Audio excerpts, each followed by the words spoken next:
உலகத்திலேயே பயன்படுத்துகிற படவரிசைகளில் ஒன்று தான் த எக்ஸாய்ஸ். 12 வயசு பொண்ணான ரீகன் தன்னோட அம்மாவோட ஒரு புது வீட்டுக்கு ஷிஃப்ட் ஆகி வராங்க.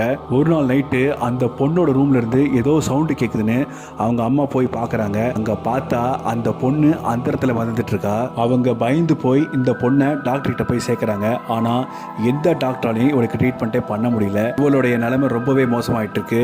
இவளோட முகங்கள் எல்லாமே கோரமாகவும் மாறுறதை பார்க்குறாங்க. கடைசியில் 2 பாதிரியாரை கூப்பிடுறாங்க. இந்த பொண்ணை பார்த்த மறுநொடியே எங்க 2 பேரும் அதிர்ச்சி ஆயிடுறாங்க.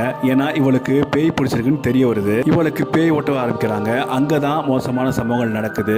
ஏன்னா இவளுக்கு பேய் ஓட்டும் போது அவளோட கருவிழிகளே இல்லாம தன்னோட தலையை முதுகு பக்கமா முழுசா திருப்பி அவங்கள கெட்ட கெட்ட வார்த்தையில அவளை திட்டுறா. அவங்க மேல பச்சை நிறமான வாந்தி எடுக்கிறா. உண்மையிலே இந்த படத்தை தியேட்டர்ல பார்த்தவங்க மயங்க போட்டு விழுந்ததாகவும் வாந்தி எடுத்ததாகவும் சொல்லப்படுது. ஏன்னா அந்த அளவுக்கு கோரமான காட்சிகளும் அருவருப்பான காட்சிகளும் இந்த படத்துல இருக்கு. கண்டிப்பா மிஸ் பண்ணாம பாருங்க. நம்ம சேனலை மறக்காம சப்ஸ்கிரைப் பண்ணுங்க.